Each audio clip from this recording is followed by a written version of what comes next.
Hace 2 semanas, si recordáis, intenté contestar una pregunta y la pregunta era ¿cuánto cuesta ser cristiano? ¿Cuánto cuesta ser cristiano? Y vimos que ser cristiano te costará tu propia justicia, te costará luchar cada día contra tus pecados, te costará el favor del mundo, te costará tu amor a la comodidad y a lo fácil, y te costará morir a tu yo. Eso es lo que vimos hace 2 semanas en cuanto a esta pregunta. ¿Cuánto cuesta ser cristiano? Hoy me gustaría continuar con ese tema, no en cuanto a la pregunta, sino en cuanto a lo que no es el cristianismo. A lo que no es el cristianismo. Llevo ya muchos años en el Señor,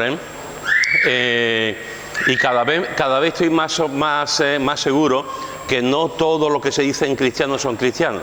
Y cada vez estoy más seguro que no todas las iglesias que se proclaman cristianas son cristianas. Y cada vez estoy más seguro que hay un desconocimiento profundo en muchas circunstancias, en muchas personas. Hay un desconocimiento profundo de lo que realmente significa ser cristiano.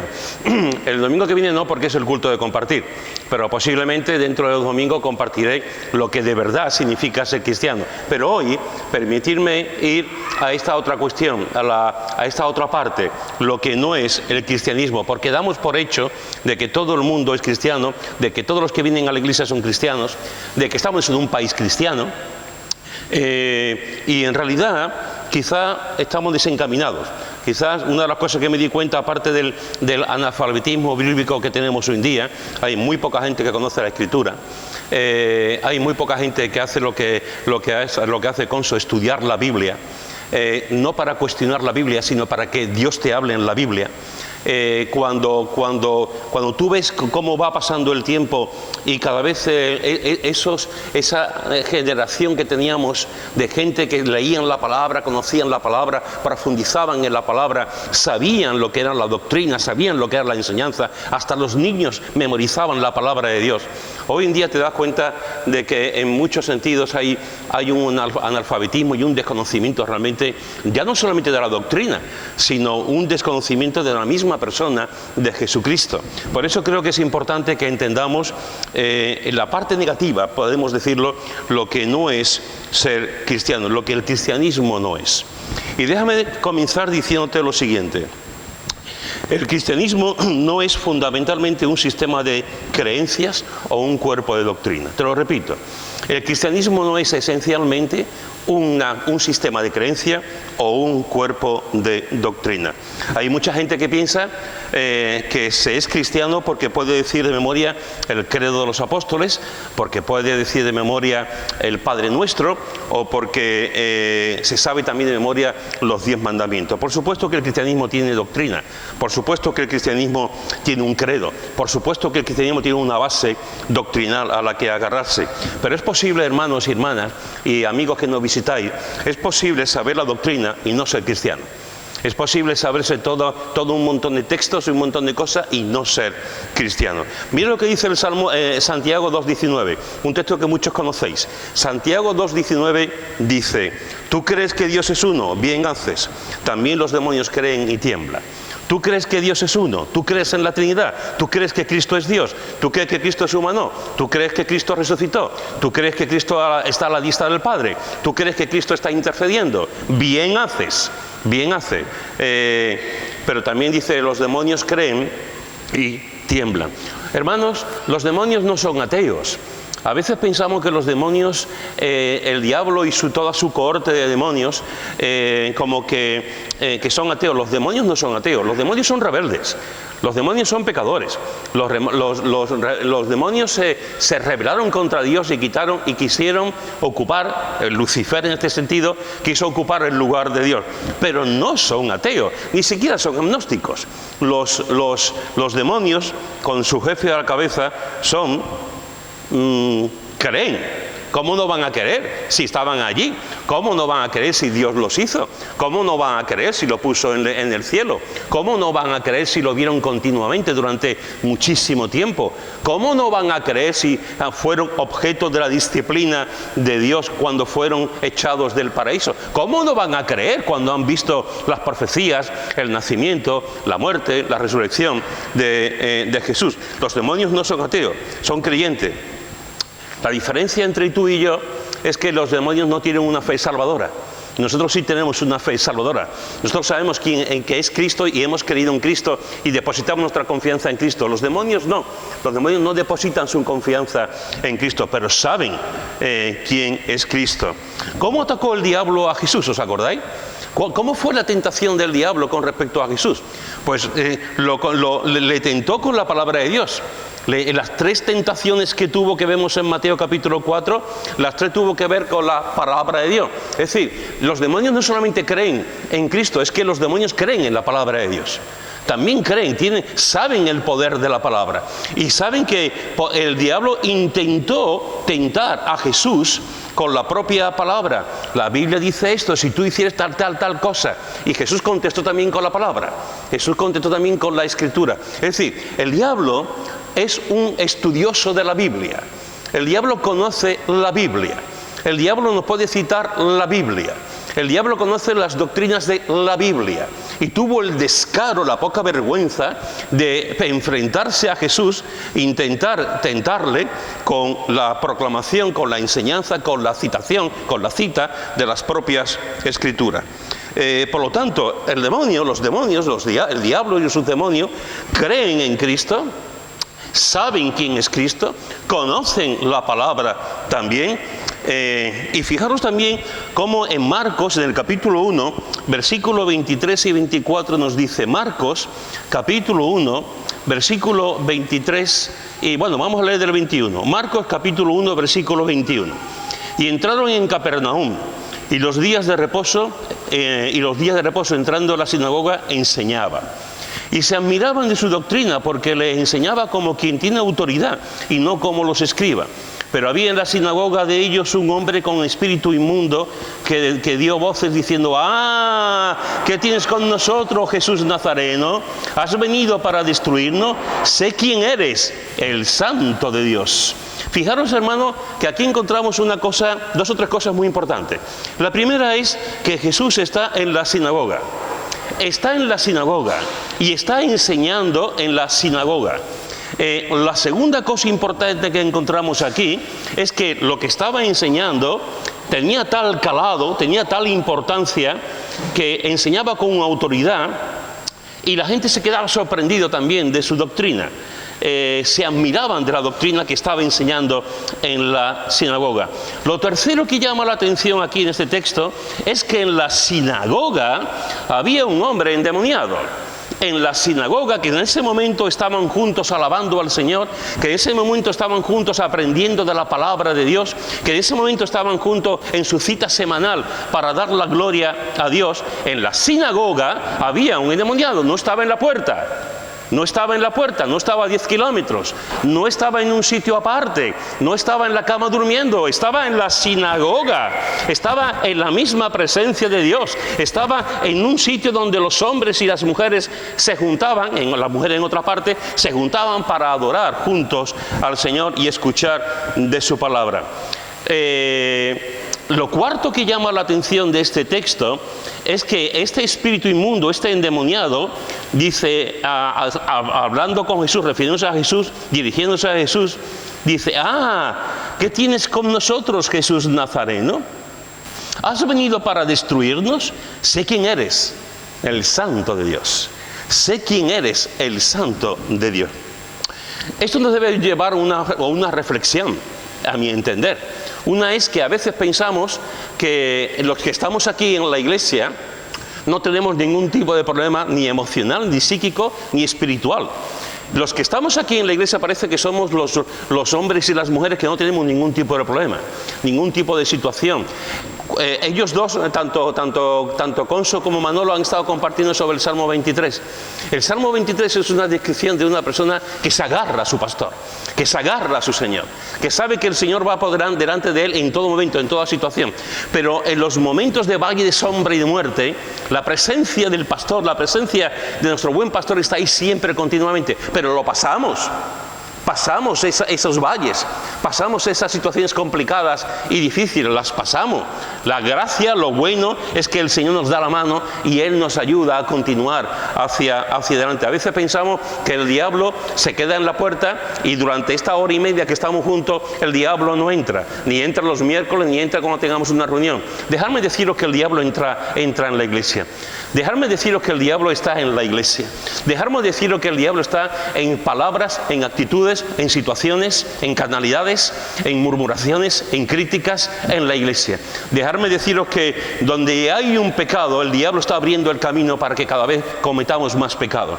En la sinagoga estaban adorando al Señor. Estaban escuchando las palabras del mismo Jesús. Y allí estaba un endemoniado. Podemos estar aquí y no será la primera vez ni la última vez que ha habido endemoniados en la iglesia. Y el Señor ha actuado también. No pensemos que porque estamos en la iglesia estamos ya en un sitio donde no hay ningún tipo de problema, ningún tipo de muro. Lo hay. Y tenemos que ser conscientes de eso. Lo que ocurre aquí también es una claridad meridiana para nosotros los creyentes. Fijaros que dice, ¿qué tienes con nosotros? Con lo cual significa que este hombre endemoniado no solamente tenía un demonio, tenía más de uno. ¿Qué tienes con nosotros? Y fijaros que dice, ¿qué tienes con nosotros, Jesús Nazareno? ¿Has venido para destruirnos? Y mira lo que dice, sé quién eres, el Santo de Dios. No solamente sabe quién es, sino le da un calificativo que vemos continuamente en las Escrituras. Jesús es el Santo por antonomasia. Jesús es nuestro Santo. Jesús es lleva siempre uno de sus atributos, es la santidad. Y estos demonios lo sabían. Sé quién eres, el Santo de Dios. Por lo tanto, fijaros que no solamente los demonios conocen y Satanás al frente son creyentes, creen en Dios. No solamente conocen la palabra y citan la palabra, sino que también saben quién es Jesús y saben acerca de su santidad. Sé quién eres, el Santo de Dios. Mira lo que dice en Hechos, en el capítulo 19, Hechos, capítulo 19, 11 al 15. Hechos, capítulo 19, del 11 al 15. Es un texto muy interesante. Hechos 19, del 11 al 15 dice, y hacía Dios milagros extraordinarios por mano de Pablo, de tal manera que aún se le llevaban a los enfermos los paños o delantales de su cuerpo, y las enfermedades se iban de ellos y los espíritus malos salían. Pero algunos de los judíos, exorcistas ambulantes, intentaron invocar el nombre del Señor Jesús sobre los que tenían espíritus malos, diciendo, os conjuro por Jesús, el que predica Pablo. Había 7 hijos de un tal Esteban, judío, jefe de los sacerdotes, que hacían esto. Pero respondiendo el espíritu malo, dijo, a Jesús conozco y sé quién es Pablo, pero vosotros, ¿quiénes sois? Este es un texto muy interesante, porque fijaros que aquí estamos encontrando, por una parte encontramos cómo Dios sigue usando a Pablo. No se habla mucho de los milagros de Pablo, pero Pablo fue un portador de milagros por la gracia de Dios.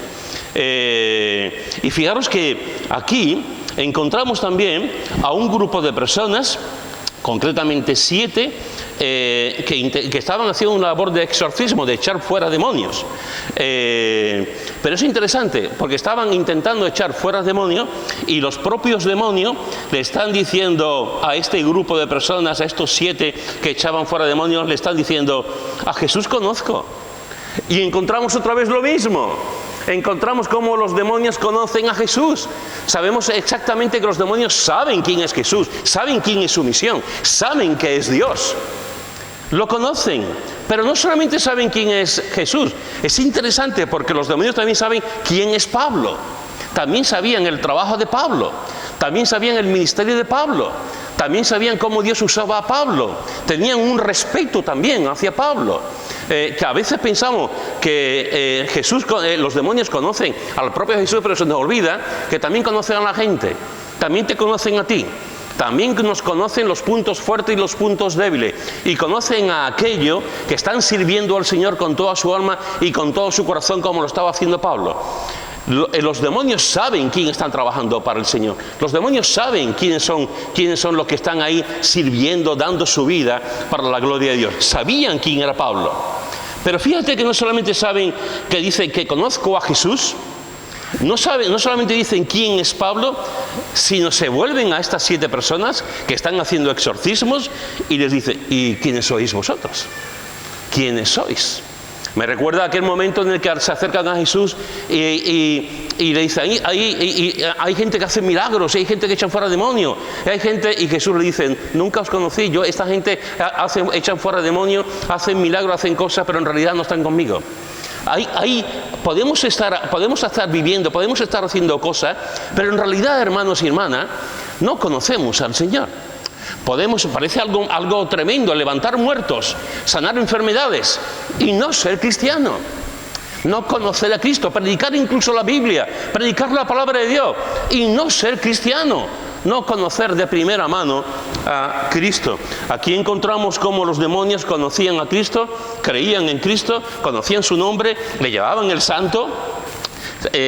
Saben incluso quién era el apóstol Pablo, pero no sabían quién eran esta gente. ¿Quiénes sois vosotros? Estáis haciendo con una autoridad que no tenéis. La autoridad la tiene Cristo.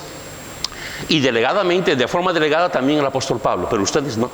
Ustedes no. Por lo tanto, fijaros que ser cristiano, a veces pensamos que el cristianismo es fundamentalmente una serie de doctrinas o de enseñanzas o de creencias. Y te he intentado hacer ver, durante este ratito, te he intentado hacer ver que no es así.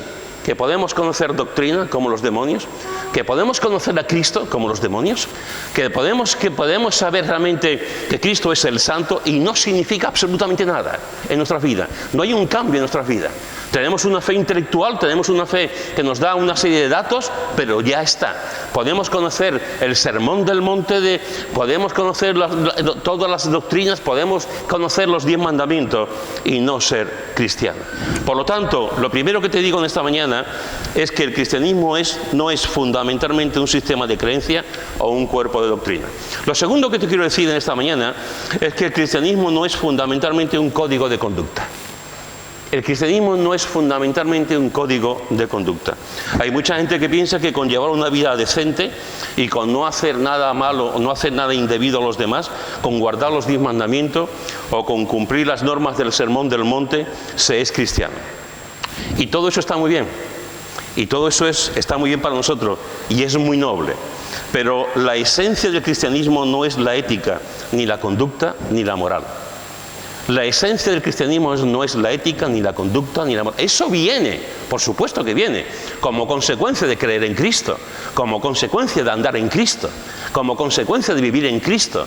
Pero eso no es el cristianismo. Hay muchos cuerpos de doctrina en diversas religiones, en sistemas, en sociedades, donde también se enseña la conducta, y donde también hay moral, y donde también hay una ética. Y a veces incluso esa ética es más profunda que la nuestra. Pero el cristianismo no es un sistema de conducta, ni de moral, ni de ética. Es posible vivir una vida completamente recta, humanamente hablando, y no ser cristiano. ¿Qué es lo que pasaba con los fariseos? Con los fariseos vivían una vida extremadamente recta, esa era su intencionalidad. Los fariseos intentaban vivir una vida recta delante de Dios. Lo que pasa, como decimos en Andalucía, se pasaron 50 pueblos, porque no solamente es que intentaron vivir una vida recta, sino que fueron una carga impresionante para los demás. Los fariseos querían agradar a Dios. A veces tenemos un martillo con los fariseos y estamos dándole continuamente, pero se nos olvida que eran hombres que en su mayoría que eran sinceros en su fe, en su norma. Lo que pasa que confundieron la gracia con la ley. Y así les iba. Pensaban que la Escritura y todo tenían que hacerlo de tal manera, olvidaron el fondo, la gracia, olvidaron realmente lo que Dios decía y se fijaron más en lo que la letra, en lo que ellos pensaban que era así, de esa manera. Los fariseos, no olvidemos, hermanos, que conocían la Biblia también. Y te voy a decir una cosa, los fariseos conocían la Biblia más que el 99,9% de los creyentes hoy en día. Los fariseos se pasaban mucho tiempo estudiando la Biblia, estudiando la palabra de Dios. Conocían las Escrituras. Conocían la Escritura mucho más, como he dicho, que los creyentes normales de hoy en día. Y sin embargo estaban totalmente desencaminados, estaban totalmente confundidos. Por eso el Señor Jesús les llama la atención en varias ocasiones, porque habían perdido el norte. Y para ellos era más la herencia, la costumbre, el ritual, que la propia gracia de Jesús en su vida. ¿Os acordáis de Cornelio? Del centurión Cornelio. ¿Os acordáis que era un hombre bueno, un centurión? Un hombre que se portaba bien con los judíos, un hombre que daba limosna, un hombre que dio de su dinero para la construcción de sinagoga, un hombre que tenía respeto de los judíos, pero no era judío, era un romano. Y no solamente era un romano, tenía un cargo, era un militar con cierta importancia, era un centurión, y estaba allí con su país, con los romanos, dominando Palestina. Este hombre era bueno, tenía una buena condición, y era piadoso y recto, y daba limosna, pero no era cristiano. El mismo Jesús se tiene que revelar, le tiene que decir: ve a Jope, a un sitio donde hay un señor que se llama Pedro, que está en casa de un Simón, de un curtidor, busca a Pedro, tráetelo porque tiene una cosa que decirte. A ti, Cornelio, un buen hombre, un seguidor, un hombre que se portaba bien con los israelitas, un hombre que daba lo mejor que tenía, un hombre que era bueno en gran manera, pero no tenía a Cristo. Y en aquel momento, cuando va a por Pedro, el mismo Señor se manifiesta a Pedro y le dice: ve con estos soldados que vas a ir a una casa determinada y vas a predicar el Evangelio. Y Pedro baja con los que había mandado Cornelio, y llega a casa de Cornelio. ¿Qué es lo que hace Pedro allí? Predicarle el Evangelio. Le predica el Evangelio, le predica a Cristo. Y allí está Cornelio con su familia, con los soldados, diciendo: aquí estamos esperando lo que tú tienes que decirnos. Aquí estamos esperando lo que el ángel ha dicho que tú vas a compartir. Aquí estamos esperando. Y estaba allí todo el mundo esperando. Y Pedro predica el Evangelio. Pedro comparte el Evangelio. Y hasta tal punto tuvo efecto la predicación del Evangelio, que no solamente Cornelio se convirtió toda su casa y la gente que estaba allí. Y fueron bautizados, no solamente en agua, sino en el Espíritu Santo. Fueron también llenados del Espíritu y fueron bautizados también en agua. Y era un buen hombre. Tenía un código de conducta, pero no era cristiano. No era convertido bíblicamente hablando. ¿Os acordáis del joven rico? Otro igual. El joven rico se acerca a Jesús y le dice: Maestro, ¿qué haré para tener vida eterna? Yo he guardado los mandamientos, yo he hecho esto, yo he hecho lo otro, los mandamientos. Y Jesús se queda mirándolo a él, y dice el texto bíblico que Jesús lo amó. Qué forma tan maravillosa, qué manera tan preciosa. Jesús, allí estaba aquel hombre, diciendo todo lo que había vivido, todo lo que estaba haciendo, todo lo que estaba guardando, los mandamientos, y Jesús lo mira y lo ama. Lo amó, viendo lo que había en el corazón de este hombre. Y Jesús se queda con él prendado y le dice: bien, pero haz una cosa, vende lo que tienes y sígueme. Y el joven rico no pudo hacerlo, le pudo más la riqueza, le pudo más las tacitas de plata, le pudo más la cama de seda, le pudo más los privilegios. Y no siguió a Jesús. ¿Guardaba los mandamientos? Sí. ¿Quería seguir a Jesús? Sí. ¿Conocía a Jesús? Sí. ¿Fue cristiano? No. Porque realmente no aceptó lo que Jesús le dijo. No aceptó, sígueme, vende lo que tiene y cree en mí. ¿Es posible, hermanos y hermanas, tener un código de conducta? ¿Es posible ser moralmente intachable? ¿Es posible tener una moral por encima de todo y no ser creyente? Y no ser cristiano. Te he dicho en esta mañana que el cristianismo no es fundamentalmente un sistema de creencia o un cuerpo de doctrina. Te he dicho que el cristianismo no es fundamentalmente un código de conducta. Y te voy a decir una tercera verdad, una tercera cosa. El cristianismo no es fundamentalmente un culto. El cristianismo no es fundamentalmente un culto. Entendiendo la palabra culto en el sentido de un sistema de adoración religiosa y un sitio donde se hace una serie de ceremonias. Por supuesto que el cristianismo tiene su parte cúltica y tiene ceremonias. Por ejemplo, tenemos el bautismo, tenemos la Santa Cena que acabamos de hacerlo, también tenemos la oración, tenemos también la enseñanza de la palabra. Por supuesto que el cristianismo tiene su parte cúltica. Pobre de aquel creyente que no viva esa parte cúltica juntos. Pobre de aquel creyente que no entienda la importancia que la Biblia le da a reunirse en la iglesia y participar juntos, unánimes, como decía Pepe antes, de forma juntos, edificándonos y alabando al Señor en el culto. Pero es posible tener un culto muy formal, es posible venir a la iglesia y tener un culto muy estructurado o muy libre, da igual cómo lo hagamos. Es posible estar en la casa de Dios y sin embargo no tener una relación personal con Cristo y sin embargo no ser cristiano. Es posible hacer todo esto, todo un culto y no ser cristiano. Mira lo que dice en Isaías, en el capítulo 29, versículo 13. Isaías capítulo 29, versículo 13.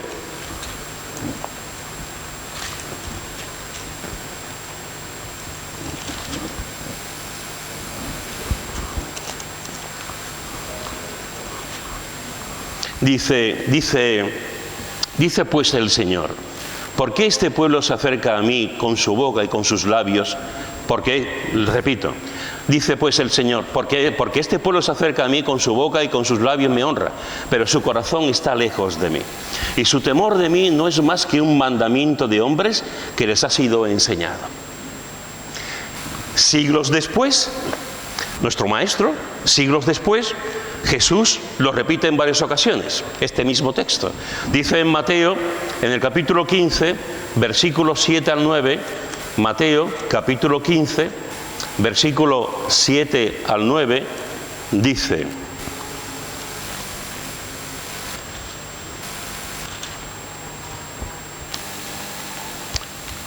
hipócritas, dice Jesús, hablando de los fariseos. Bien profetizó de vosotros Isaías cuando dijo: este pueblo de labios me honra, mas su corazón está lejos de mí, pues en vano me honran enseñando como doctrinas mandamientos de hombres. Fijaros que aquí Jesús, este es un texto que se repite en muchas ocasiones en el Nuevo Testamento, es de los que más se repiten, este texto de Isaías. Y es curioso porque Jesús coge este texto, lo aplica a los fariseos y les dice: este pueblo de labios me honra. El texto que hemos leído antes de Isaías es a los judíos, al pueblo de Israel. Aquí el énfasis es más a los religiosos.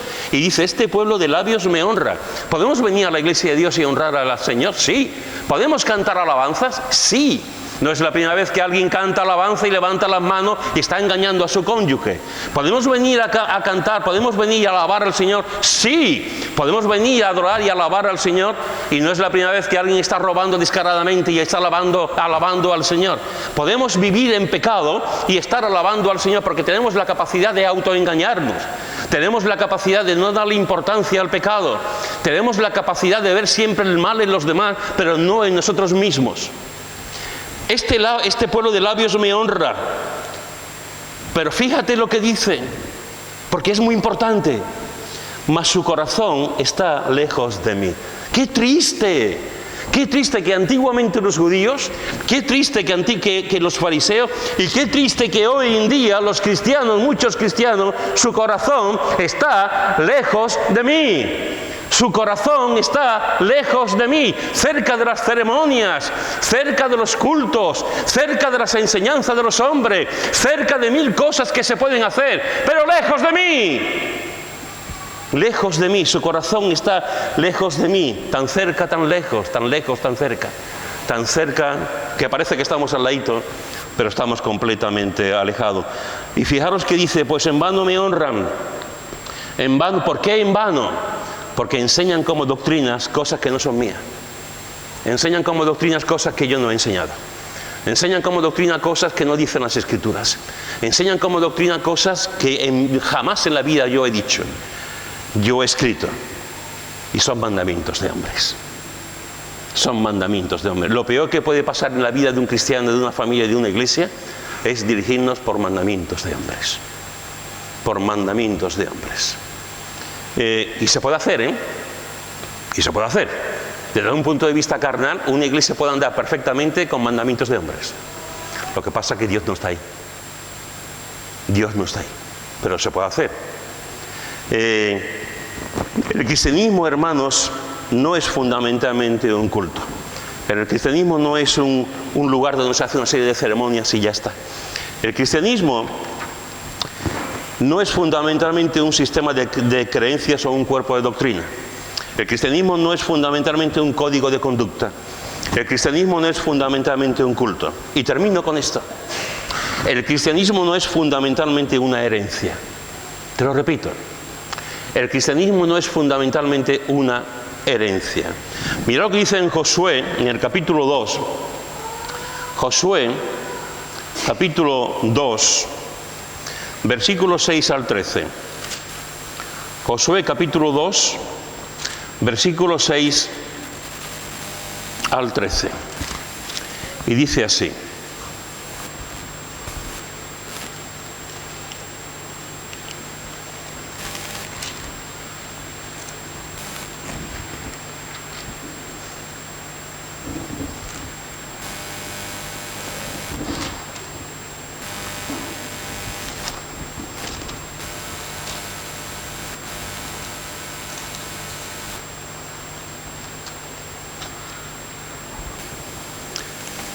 Perdón, he hecho Josué, ¿no? Jueces. Jueces capítulo 2, versículo 6 al 13. Jueces capítulo 2, versículo 6 al 13. Dice así, Jueces capítulo 2, versículo 6 al 13. Porque ya Josué había despedido al pueblo, y los hijos de Israel se habían ido cada uno a su heredad para poseerla. Y el pueblo había servido a Jehová todo el tiempo de Josué y todo el tiempo de los ancianos que sobrevivieron a Josué, los cuales habían visto todas las grandes obras de Jehová que él había hecho por Israel. Pero murió Josué, hijo de Nun, siervo de Jehová, siendo de 110 años. Y lo sepultaron en su heredad, en Timnat-Sera, en el monte de Efraín, al norte del monte de Gaz. Y toda aquella generación también fue reunida a sus padres. Y se levantó después de ellos otra generación que no conocía a Jehová, ni la obra que él había hecho por Israel. Después los hijos de Israel hicieron lo malo ante los ojos de Jehová y sirvieron a los Baales. Dejaron a Jehová, el Dios de sus padres, que los había sacado de la tierra de Egipto, y se fueron tras otros dioses, los dioses de los pueblos que estaban en sus alrededores, a los cuales adoraron y provocaron a ira a Jehová. Y dejaron a Jehová y adoraron a Baal y a Astarot. Fijaros, hermano, que este texto es un texto realmente impresionante y muy dramático. El cristianismo no es fundamentalmente una herencia. Estas personas tenían una herencia. ¿El cristianismo tiene una herencia? Claro que sí. Claro que sí. Y los creyentes tenemos que dar una herencia a otros creyentes. Y los padres tienen que dar una herencia a sus hijos. Una herencia espiritual de ejemplaridad. El cristianismo, hay muchas cosas que tenemos que dar a los demás, ofrecer a los demás. Y hay muchísimas promesas en ese sentido. Pero, dicho esto, dejadme deciros que el cristianismo no significa que mi fe se va a trasladar a la fe de mis hijas. El que yo crea en Cristo, el que mi mujer crea en Cristo, no significa que mis hijas crean en Cristo. No significa que mis nietos crean en Cristo. No significa que la gente que está a mi alrededor crea en Cristo, porque el cristianismo, Cristo no se hereda. Cristo no se hereda. Fijaros que podemos heredar lo que es la Iglesia, podemos heredar las maneras cúlticas, podemos heredar la tradición cristiana, podemos heredar 1000 cosas, podemos heredar, y todas buenas, pero no podemos heredar la salvación. No podemos heredar que nuestro nombre esté escrito en el libro de la vida si no hemos creído en Cristo. Aquí esta generación fue una generación bendecida. Fueron testigos de cosas impresionantes, Fueron testigos de cómo Dios levantó a Moisés, de cómo estuvieron 40 años en el desierto, de cómo una generación entera murió y cómo Dios levantó esa otra generación y vieron los milagros de Jesús, de Dios. Vemos también cómo Dios levantó a Josué y cómo Josué, el Señor lo capacitó para dividir la tierra y a cada tribu darle su heredad. Es una generación realmente impresionante. El pueblo había servido a Jehová todo el tiempo de Josué y habían servido a Jehová todo el tiempo de Josué, pero no solamente todo el tiempo de Josué, también cuando Josué se fue, el tiempo de los ancianos, el tiempo de un cuerpo gobernativo que estaban llevando y dirigiendo también allí. Josué, los ancianos que sobrevivieron a Josué, los cuales habían visto todas las grandes obras de Jehová que él había hecho por Israel. Esa generación habían visto milagros, esa generación habían visto maravillas, esa generación había visto el mar abierto, el río abierto, esa generación había visto el maná, las codornices, esa generación había visto el trueno, los rayos de Dios, esa generación había visto cómo se había dado el decálogo, cómo se había dado la ley, esa generación vio las serpientes en el desierto, esa generación vio maravillas, las nubes, el fuego. Esa generación vio el poder de Dios continuamente. Josué, los ancianos, el pueblo, vio continuamente. Pero ¿qué ocurrió? ¿Qué ocurre? Toda aquella generación también fue reunida a sus padres. Y se levantó después de ello otra generación que no conocía a Jehová. Y se levantó otra generación que no conocía a Jehová, ni la obra que había hecho Dios por Israel. Es decir, la generación antes sí eran conscientes, lo habían visto, lo habían presenciado, pero la generación después que vino, no. Se encontraron con todo hecho y no fueron testigos de primera mano de lo que Dios había hecho con sus padres, con la generación anterior. ¿Qué es lo que pasó? Que la generación después, dice, después los hijos de Israel hicieron lo malo ante los ojos de Jehová. Hicieron lo malo. Los padres intentaron hacer lo correcto, pero esta generación hicieron lo malo. Y fíjate que dice, y sirvieron a los Baales, a los dioses de aquella época, a los dioses de los países cananeos. Sirvieron, dejaron a Jehová, dejaron a Dios, a ese Dios que había hecho maravillas, lo dejaron a un lado para ser idólatras. Esa fue la historia que se repetía una y otra vez en Israel, la idolatría. Pero en realidad, lo que pasó aquí, lo dice muy claro el versículo 12 y el versículo 13, y dejaron a Jehová, Versículo 12, versículo 13, dejaron a Jehová, y adoraron a Baal y a Astarot. Hermanos y hermanas, el cristianismo no es fundamentalmente una herencia. No es así. Podemos heredar pisos, casas, podemos heredar dinero, podemos heredar bienes, podemos heredar libros, podemos heredar un montón de cosas, incluso verdades espirituales de nuestra familia, de nuestros padres, de la iglesia, pero a Cristo no se hereda. Cada generación tiene que creer en Cristo y cada generación tiene que luchar por Cristo. Y cada generación tiene que dar la gloria a Cristo. Y es una pena que a veces miramos y no somos conscientes de lo que Dios ha hecho en otra generación, de las maravillas que Dios ha hecho en otras generaciones. El cristianismo no es fundamentalmente una herencia. El cristianismo es Cristo. ¿Hay que dar gracias al Señor por los padres que tenemos? Sí. Hay que dar gracias al Señor por las cosas que nos han, los padres cristianos me refiero, que nos han enseñado, y los padres también, por supuesto, aquellos padres que no son cristianos, también tenemos que dar gracias al Señor, porque son los que nos han educado y nos han enseñado. Pero tú no eres cristiano porque tus padres sean cristianos. Tú no eres cristiano porque tu marido sea cristiano. Tú no eres cristiano porque tus abuelos o abuelas son cristianos. No. Tú eres cristiano en el momento en que tú recibes a Jesucristo como Salvador y Señor de tu vida, que lo comentaré más despacio dentro de 2 semanas. En el día de hoy te he dicho lo que el cristianismo no es. Y lo que el cristianismo no es fundamentalmente un sistema de creencia o un cuerpo de doctrina. Te he dicho que el cristianismo no es fundamentalmente un código de conducta o de moral. Te he dicho que el cristianismo no es fundamentalmente un culto o una serie de ceremonias. Y te he dicho que el cristianismo no es fundamentalmente una herencia. Una herencia. ¿A dónde voy con todo esto? ¿A dónde voy con estos 4 argumentos que creo que son muy bíblicos y que nos pueden ayudar a entender lo que no es el cristianismo? Como dije al principio, hermanos y hermanas, llevo ya muchos años en el Señor. Yo me convertí con 17 años. He visto de todo en la iglesia, de todo. Aquí y en muchas iglesias. He visto muchas cosas buenas y algunas malas.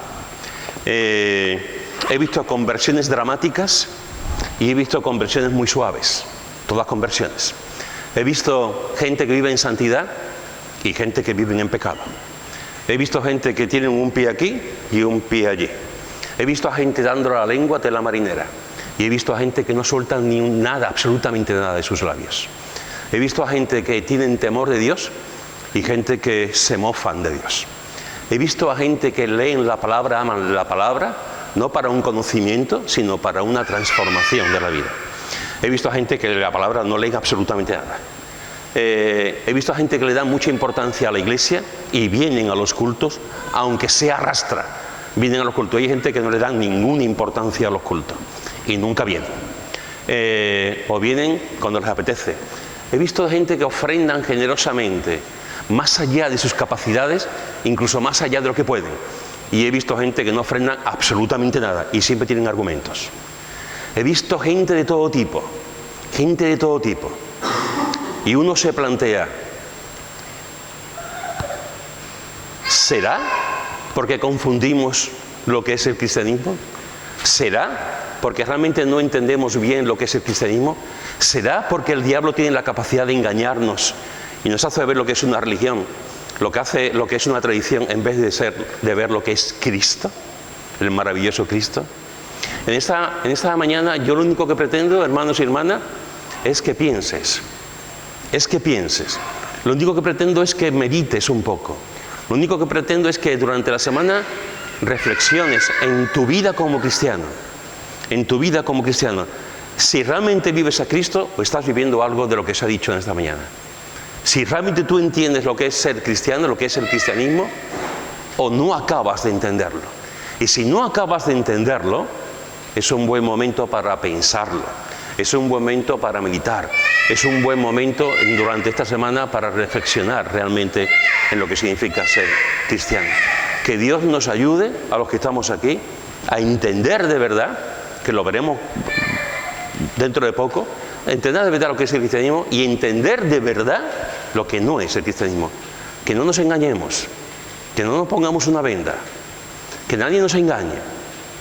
El cristianismo no es esto y muchas cosas más que se me quedan en el tintero y que cada uno de vosotros puede decir. Muchísimas cosas más, para que nos podemos llevar toda la semana en ese sentido. Reflexiona en tu vida cristiana, medita en tu vida cristiana y acércate al Cristo de tu vida cristiana. Amén. Amén.